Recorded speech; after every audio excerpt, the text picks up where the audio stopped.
Unity, the core value of Unity, one of them is generosity and love.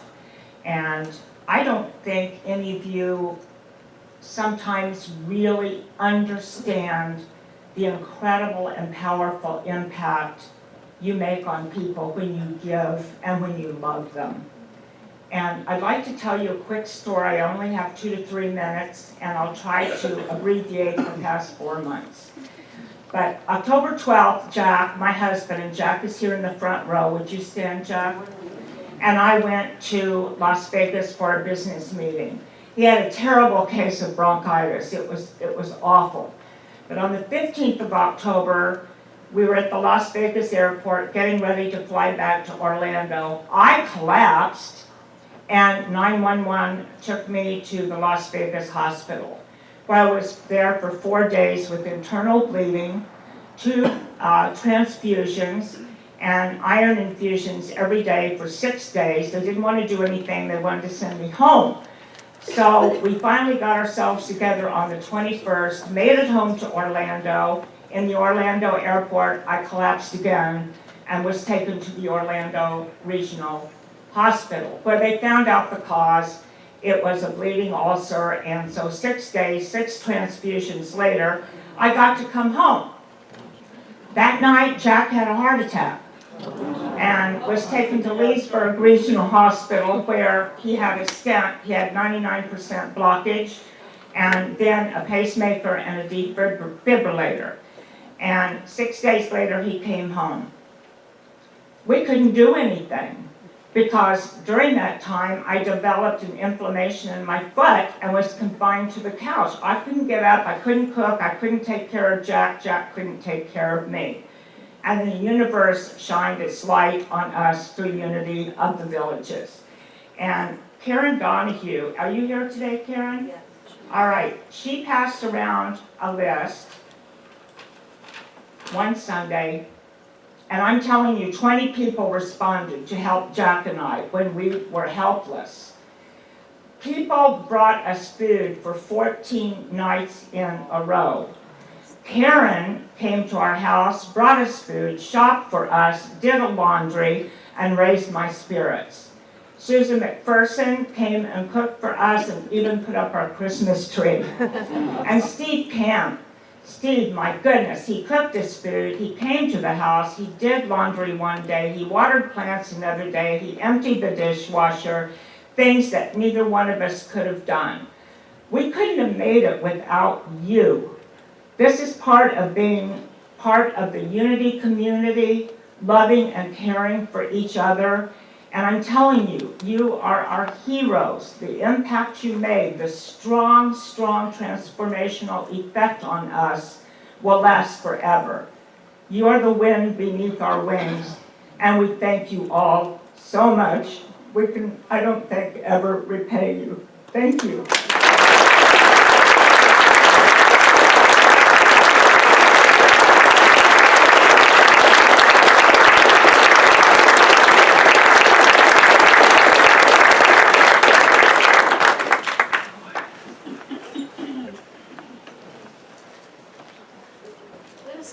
Say our statement of peace. We the people of Unity of the Villages, our unity worldwide on the streets, and stand for peace. Unity stands for peace. Unity stands for love. Unity stands for forgiveness. We call ourselves higher up in consciousness to be that positive change right here, right now. Our prayers for self-realization, God-realization. Together from our divine essence, we command all nations, their leaders and their people, to turn to God by whatever the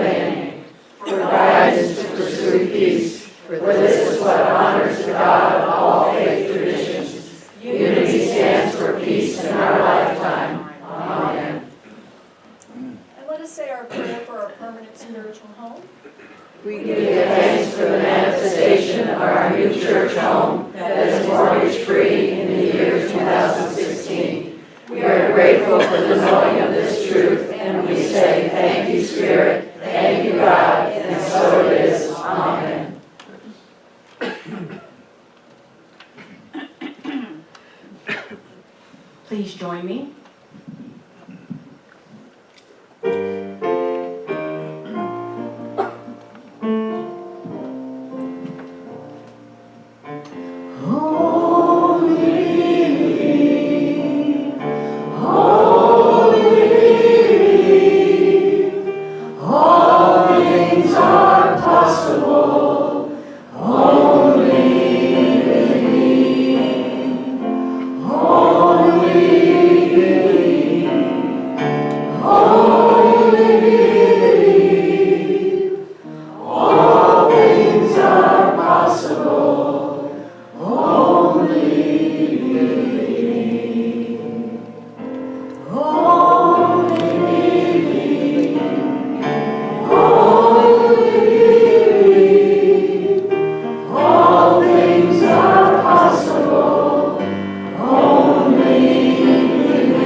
Let's become aware of our breathing as we enter our time of meditation now together. With every exhalation, letting go of any thoughts of the past or of the future, entering more deeply into this present moment, the only holy moment is right now. And we give thanks for this precious moment where we're gathered together in this sanctuary, knowing that this outer sanctuary is a manifestation of the inner sanctuary, where we dwell always in unity with the infinite love that is the source of our life. And we know that this outer sanctuary is a manifestation of the yearning to awaken to the truth that we are. And we give thanks for this community that makes this sanctuary possible, and for the community of all of our loved ones,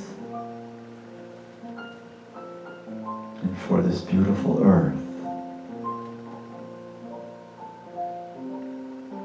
for the rivers and mountains, the oceans and streams, for all the birds flying in the air, for all the fishes swimming and other beings, and the waters and all the animals celebrating their lives,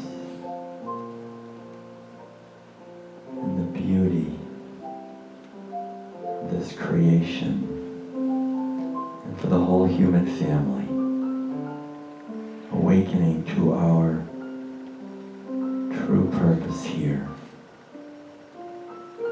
We give thanks for all of the teachers in our life, and all the teachings, and all the traditions.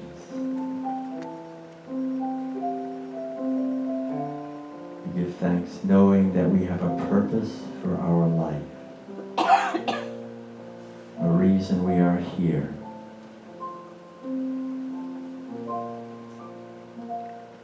We give thanks knowing that the light that shines at the very heart of the universe is shining in our heart. It's shining in every cell of our being, bringing every dimension of our life into alignment with the truth that we are. And we allow this light now to deepen our connection with our true nature as we enter into the silence together.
We give thanks for the water of life flowing in every cell of our body and throughout our earth. We give thanks for the love that is our true nature, our true home. May all beings be happy. May all beings be free. May all be at peace. And may we realize the original brightness of our minds and hearts and continue to work together to build a society that cares for everyone. A world that reflects the truth of the interconnectedness of all life. Through the power and through the presence of the indwelling Christ. Truth. We give thanks knowing this is so. So it is.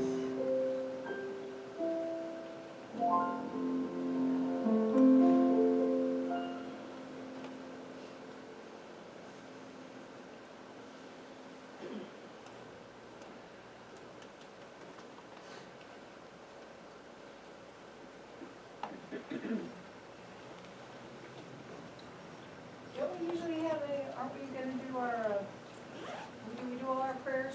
Okay, so I guess it's your special music. Okay, so thank you all for joining together in the meditation.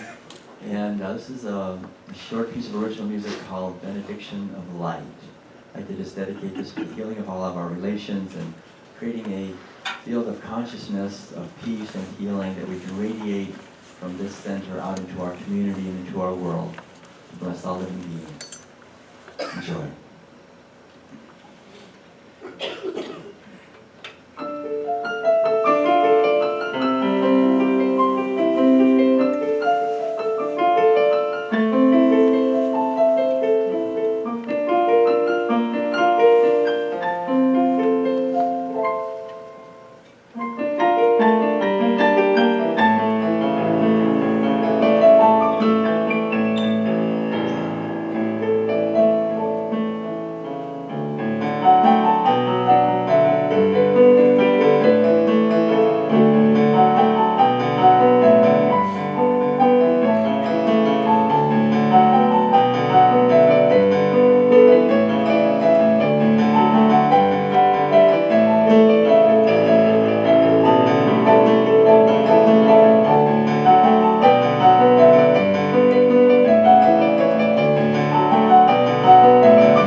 things, a couple thank yous for the week.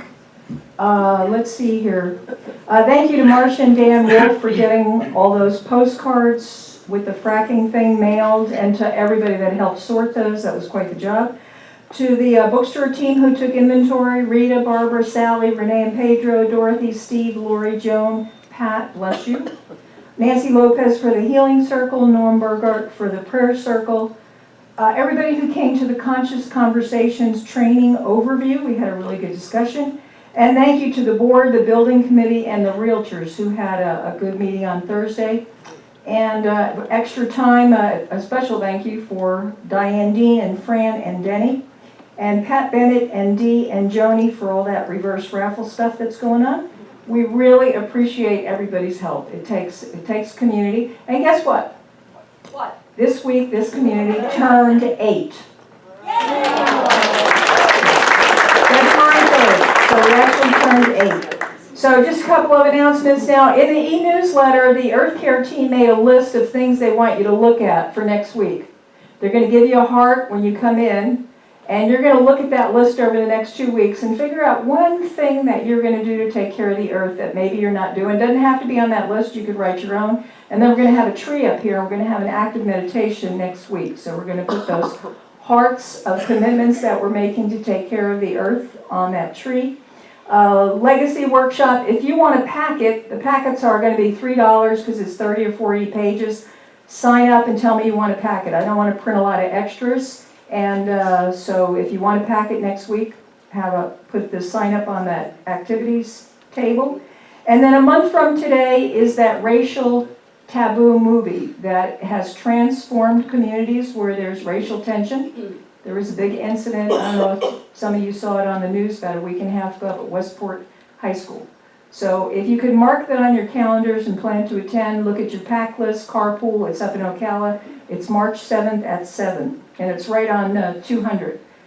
It's very easy to find more information on that. And then last one is, we have this Dreaming into the Future meeting on this Saturday from 9:30 to 3:30.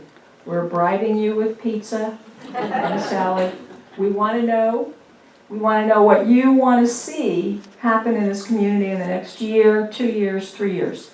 So please come, because it takes people that have energy and want to make something happen to actually sit down, form a work group, make a plan, and then we meet quarterly just to update the plan. So I appreciate that. And then before Will gets up here, a couple water jokes. These are from school kids. Explain one of the processes by which water can be made safe to drink. Flirtation makes water safe to drink because it removes pollutants like grit, sand, dead sheep, and canoeists. How is dew formed? The sun shines down on the leaves and makes them perspire. And then the last one, what causes the tides in the ocean? The tides are a fight between the earth and the moon. All water tends to flow towards the moon because there's no water on the moon, and nature hates a vacuum. I forget where the sun joins in this fight.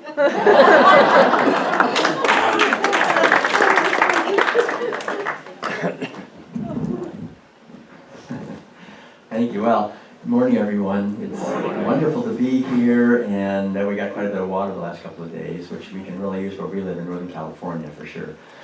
So I want to just say a few things about intuition here this morning.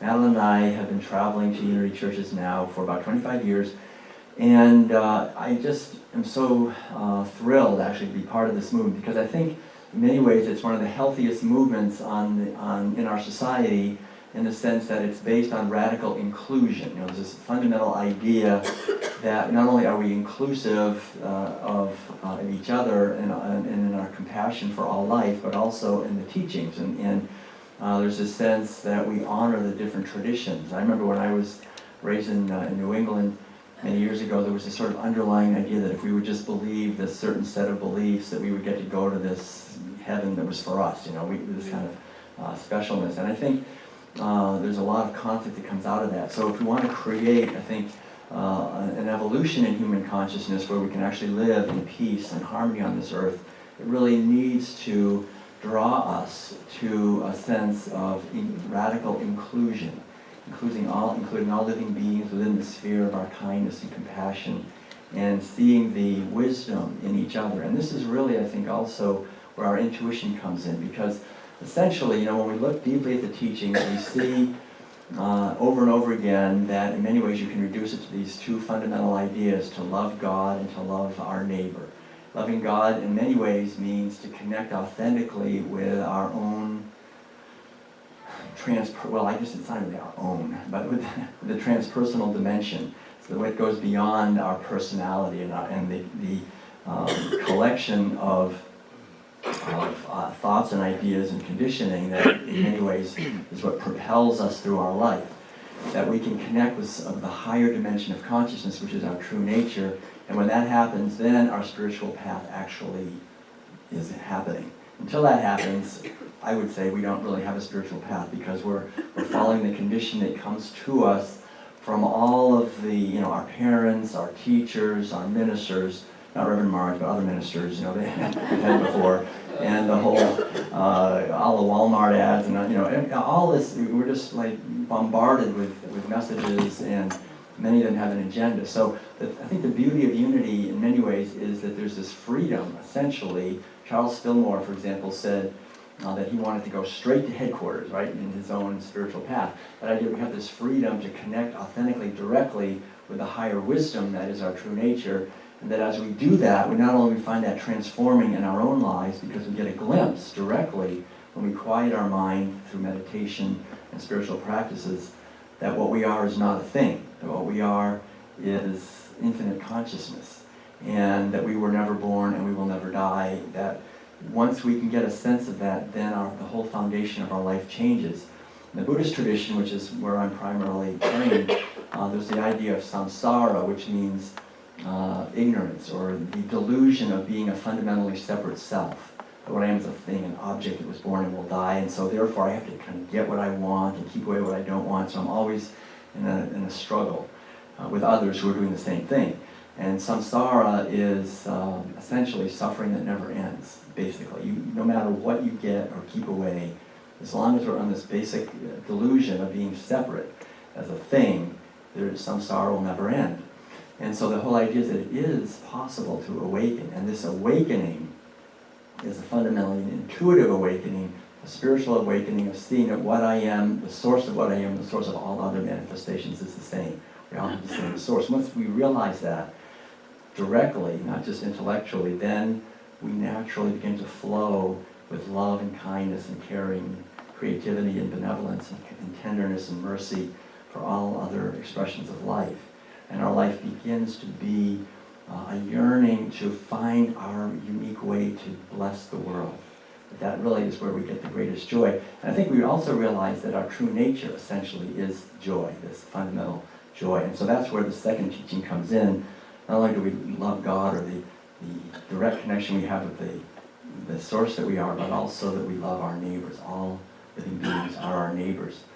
And I think now, more than ever, we know that we live in critical times. We can no longer go along with the old ideas of competition and shaming and blaming and fighting and so forth. That it's time for us as individuals, as Gandhi said really very clearly, there can never be any positive social change without positive personal change.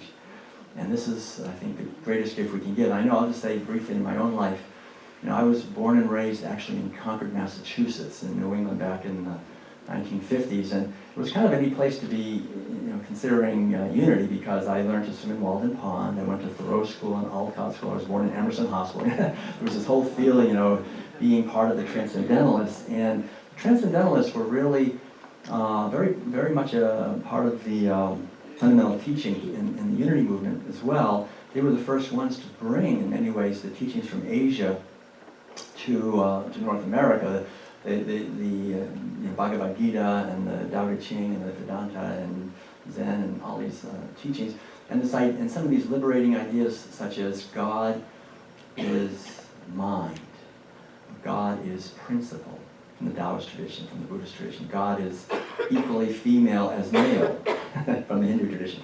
Now these are liberating ideas that help us understand and get out of the boxes that in many ways we have been in. And so I remember when I went away to college, I started to go more deeply into studying these ideas and how exciting it was to realize that there's more to life than what I had been told, essentially. And I remember reading one book that kind of summed the whole thing up very well. It was a book called Cosmic Consciousness by Richard Buck. He wrote it back in the late 1800s. And he basically said that most people are at the stage of what he referred to as self-consciousness. We care essentially about ourselves, about what we can get and how, what kind of impression we're making and so forth. And so, but he said, there are some people who have attained what he referred to as a qualitatively higher stage called cosmic consciousness. And he said people like Jesus and the Buddha and the great sages and saints and mystics and poets and so forth throughout history who are like the beacons of awareness in our society, who have helped so much and who have attained a loss of fear of dying. They've lost this sort of pettiness and they live to bless the world, essentially. And he said that it is the destiny of all human beings to attain cosmic consciousness, that this is our purpose. Our reason for being here on this planet is to mature, to make an effort to awaken out of self-consciousness to cosmic consciousness, so that we're living from a whole other foundation based on understanding the interconnectedness of all expressions of life. I remember going back and telling my father, you know, I had these ideas that were so exciting. He said, Dad, you know, don't you know that we're here to attain cosmic consciousness? I remember him saying, son, we spent a lot of money on your education here, and I'm not sure what this is going to lead to in terms of getting, being part of our society. But anyway, luckily, to me anyway, my younger brother Ed, when I talked to him about these ideas, he was just, yes, this is it. This is why we're here. Let's attain cosmic consciousness.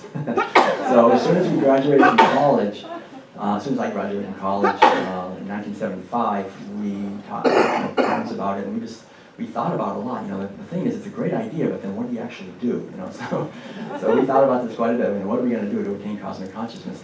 And then, like a lightning bolt, we got it. We knew what to do.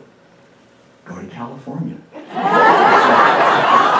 we thought, okay, and so I remember walking down. We just walked down the driveway of our parents' home there, and we had our backpacks on with some fresh baked cookies from my mother, and we said goodbye. My father, bless his heart, he said, every man must march to the beat of the drum that he hears. And he quoted Thoreau, and we headed off.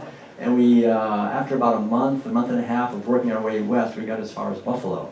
And we were in Buffalo, and it was freezing. I mean, it was like October, and it was like already and so I thought, I've got a bachelor's degree from a very good college. I think I can figure it out. We're in Buffalo, it's October, we better head south. So we started walking south, and we walked about 15 or 20 miles a day, every day, meditating. We had no money. It was a really amazing experience. We usually slept on the floor of churches along the way, or in fields, or in people's houses, or sometimes in jails and rescue missions. All kinds of things happened because we were just out there. But we were meditating and working with this teaching by Ramana Maharshi that we were reading about, how he said everyone should just ask this question, who am I? And go deeper and deeper with that inquiry. And so that's what we were doing. And I remember finally we ended up at the end of the year in a community called The Farm. And The Farm was in Tennessee. We walked all the way actually down to Tennessee, south of Nashville. And when we got there,